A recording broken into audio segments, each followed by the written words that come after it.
Good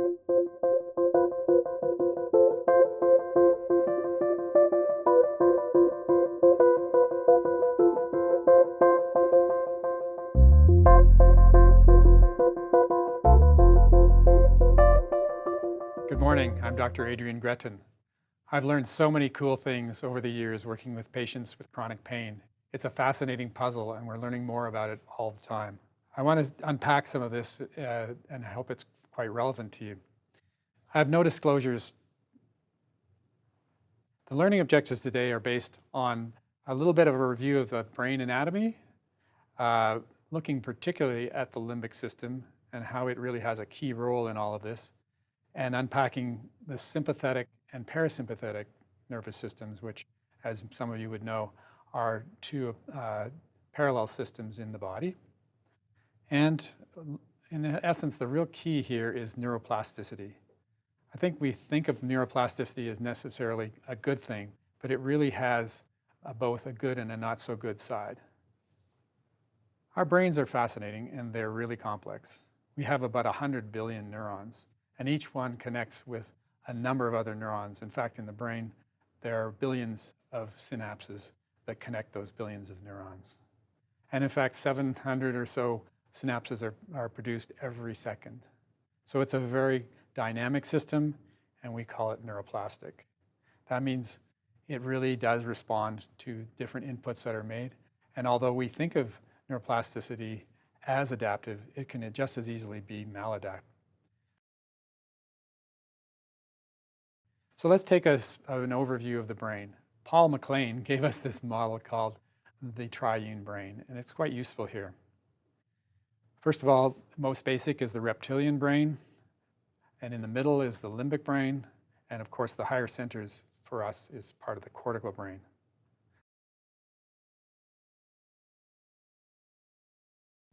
Let me unpack that a bit.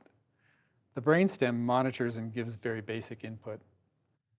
The limbic brain is often called the emotional brain, but in fact, its job is survival. Its job is pattern recognition. It wants to know what's potentially harmful, what's nurturing and life-giving. And it's going to catalog all of those and keep a running score and try to keep us out of danger. The problem is when it's acting by itself, it's really like on autopilot, and it has a very limited paradigm. It really cannot give us perspective. However, it was designed to be connected to higher brain centers. And when it's online, it's capable of being updated and modified in real time. How it does it is the limbic system has a portal to higher centers. This is called the cingulate cortex or cingulate gyrus. When that portal is open, we have access to a wealth of higher possibilities, so we're much more functional and adaptive. Here is the cingulate cortex in yellow. As you can see, it's situated ideally between the limbic system below it and the cortical higher centers that are above it.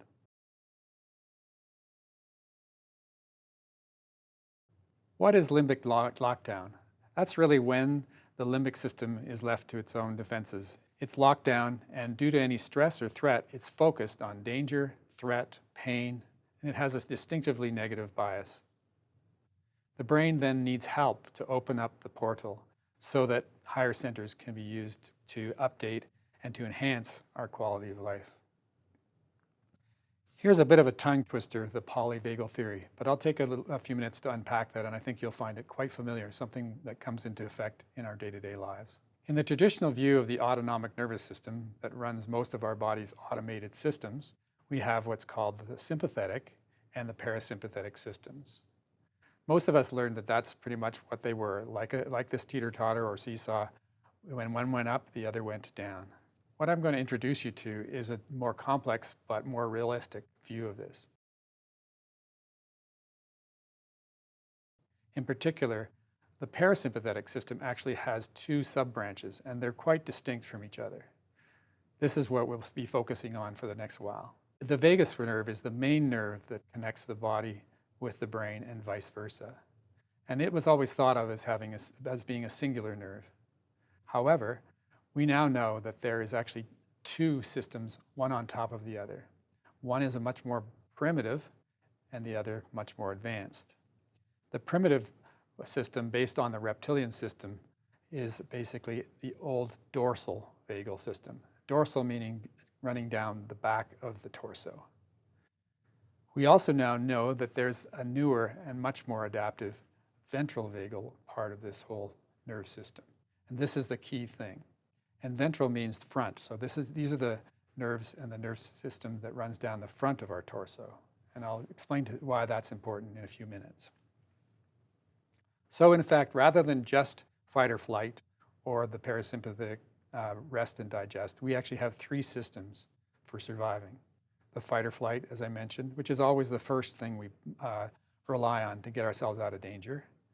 The faint or freeze, which is via the dorsal vagus that I was describing. And the third one is the calming and comforting reflex, which is mediated by the ventral vagal system.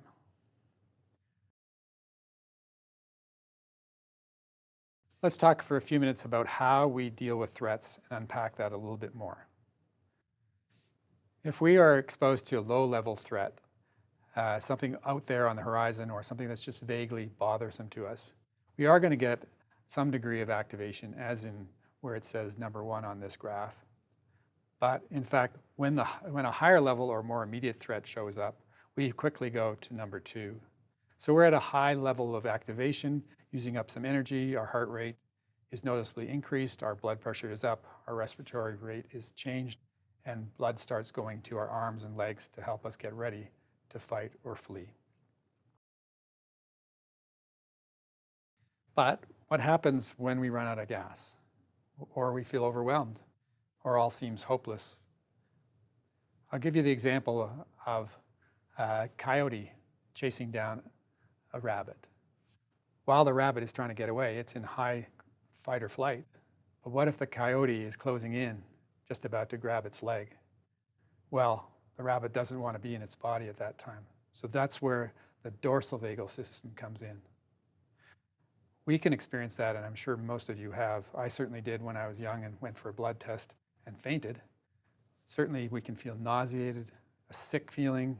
We have low blood pressure, so we feel faint, maybe distant, like we're in an echo chamber. We could have tunnel vision ringing in our ears. We're getting disconnected from our bodies and the world.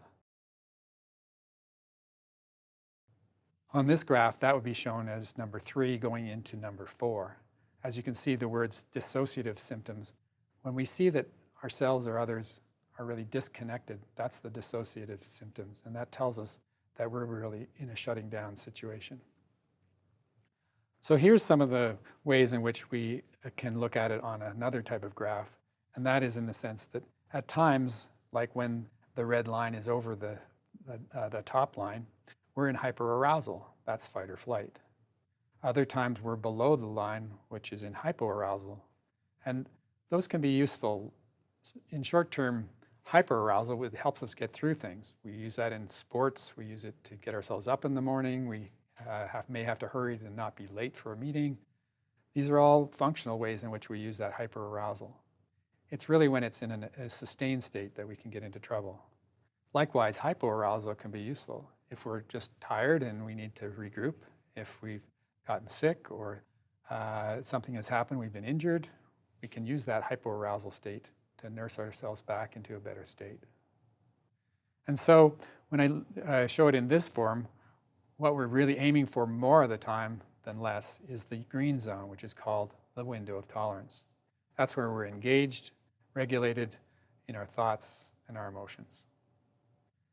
As I said, hyperarousal can help us in some situations, but chronic hyperarousal causes emotional distress and fatigue, burnout.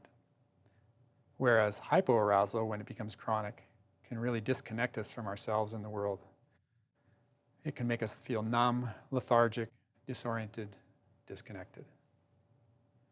And in fact, when we've been exposed to chronic stress, we may find ourselves either stuck on more often than we want to be, or in fact stuck off more often than we want to be. Let's talk about the ventral vagus, because I haven't really brought that into focus too much at this point. Mammals evolved with parents. They needed parents to nurture and guide, to comfort, to reassure, and to help them, especially humans. We're born very helpless, and we need a lot of assistance getting through those early years. And the ventral vagus is based on the dynamic of a parent or caregiver being able to soothe and comfort and help that child regulate. So the value of the ventral vagal system is that it opens access to higher centers. And with it, oxytocin, that's the trust hormone, and endorphins, which can bring pain relief and comfort, are released as it's activated. But how is it activated? Well, here's all the sensors on the front of the torso, as I was mentioning. And why is this important? Well, again, our brain and our nervous system rely on a lot of automated systems. And what we need to do is be able to update them and adapt them so that they maximize our quality of life. As I mentioned earlier, these systems rely on pattern recognition. They don't really distinguish between true danger and other triggers. And those triggers could be coming from the inner world, even the imagination, versus the outer world. Okay, so how does this apply to our patients? First of all, pain is experienced as a threat by the nervous system, and particularly the limbic system. And chronic pain wears people down. People can go into a desperation state from instinctively alternating between hyperarousal and hypoarousal, or fight or flight and disconnect. Meanwhile, if we want access to the ventral vagus system, we can activate it in a number of ways. We can activate it actually through physical cues. We put our hand on our heart or our solar plexus, and that will activate it. If we're breathing down into our lower chest, our diaphragm, maybe into our hand while we hold it on our solar plexus, that activates it as well. We can also have direct contact with a teddy bear or a trusted caregiver or friend, and a hug really works well to activate the ventral vagal system. So does sharing a laugh or a smile. That's because we're wired for connection. The mammalian ventral vagus can also be activated, as I mentioned, through the imagination. Think of yourself in a movie theater. You're engrossed in the movie, and as far as you're concerned, and your brain is concerned, that's reality for the time being. But if you're able to turn on the lights suddenly, it all becomes different. In the same way, imagining the face or the embrace and the care of a trusted person can really be calming and regulating. Imagining a teddy bear or a favorite comfort can be helpful. This is how we can induce the body to release the endorphins and the oxytocin. The mammalian ventral vagus can also be activated just by calming voices and gestures. This is a particularly important way for us as practitioners, because our own self-regulation, our own cues that we send out to others have big effects on them, as was demonstrated in this overview. So this is where it gets really interesting. The ventral vagus is actually activated by cues that we get from our surroundings and particularly from other people. And you as a practitioner can make a huge difference on the patients you work with, as well as the other people in your life, depending on how regulated you are and how able you are to return from dysregulation back to regulation. This narrative overview really brings that out. So coming back to the window of tolerance and hyperarousal, once when I was in Honduras volunteering, I lost my passport. It was gone. Really? It's not a good place to lose your passport. I was on a 3-hour bus ride heading to meet the group that I was volunteering with. And fortunately, I'd just taken a mindfulness course, so I decided to focus on curiosity and gratitude. I looked for all the good things that came my way over the next 3 days. And wouldn't you know it, there was hundreds of things that were good when I really paid attention.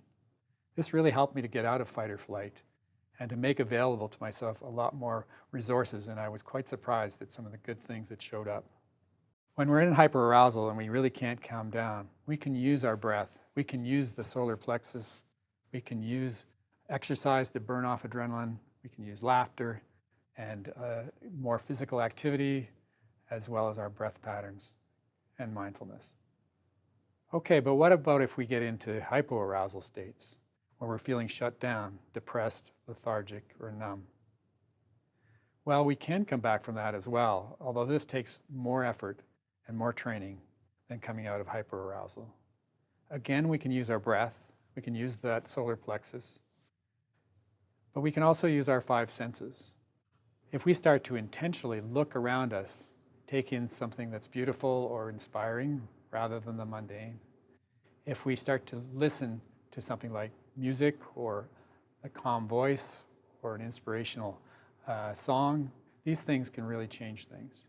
But so can physical touch, so can taste or smell.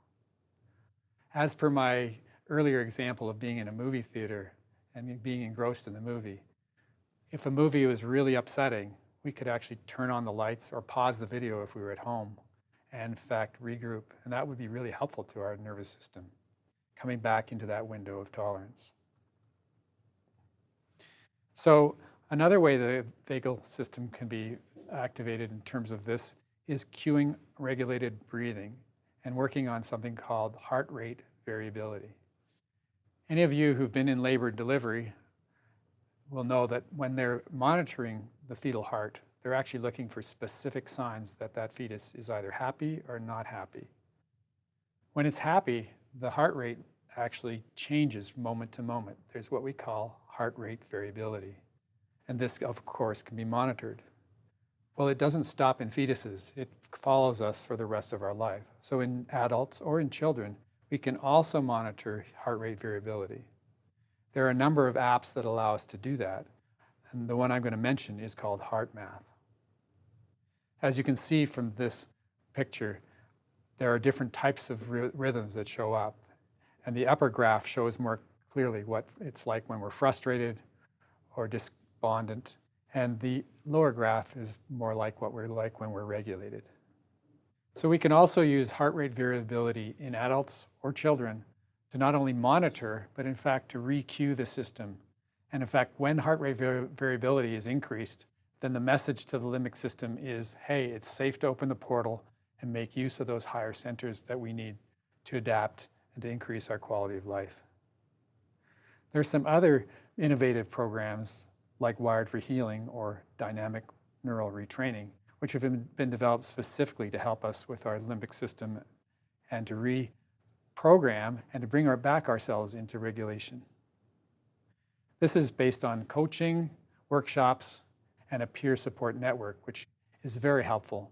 This and other programs can be quite strategic.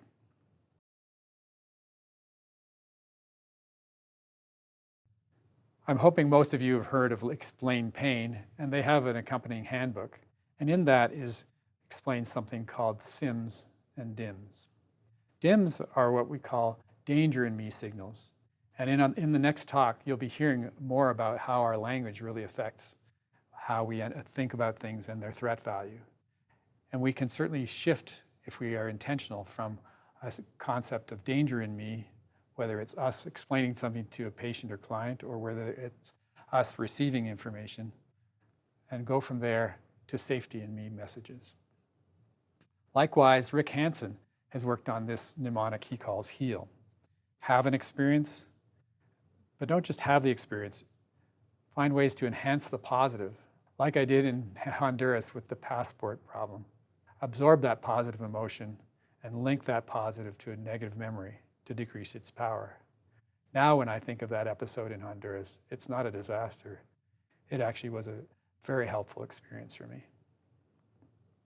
Lastly, I want to just mention Dan Siegel. He uses the hand as a way to understand this whole interrelationship.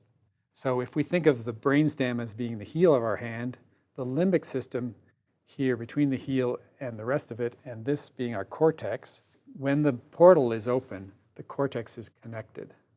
But when we lose our connection with that, we flip our lid, and we obviously need to get back into regulation in the ways that we can.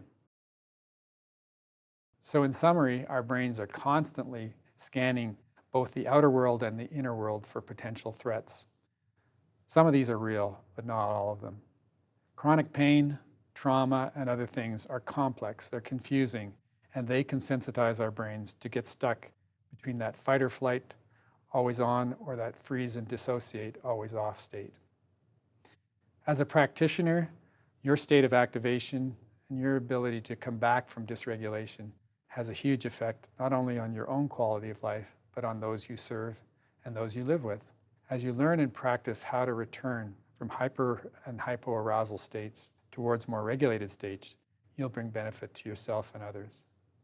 Use your voice and your smile as social cues. Activating the ventral vagal system opens connections for learning and changing habits. You got to use multiple strategies regularly to help the brain. Because remember, brains like to learn, but they need practice. If you're hyperaroused, return to the window of tolerance through your breath, through solar plexus connection, through laughing, mindful self-talk, burning off adrenaline. If you're hypoaroused, use a calming voice and your breath. Use your 5 senses to help reconnect with the body in active and safe and soothing ways. Again, the focus is on enjoying the variation that we have and to return to a regulated state more easily, and obviously to help others with that as well. Just a list of some of those resources I mentioned, like heart math, like explain pain, dynamic neural retraining, and of course mindfulness. Remember, our goal is for the release of oxytocin and endorphin to reassure our brain that it's safe to learn and adapt and to make use of all the resources in our upper, higher brain centers. Thanks for your attention. We'll be taking questions later.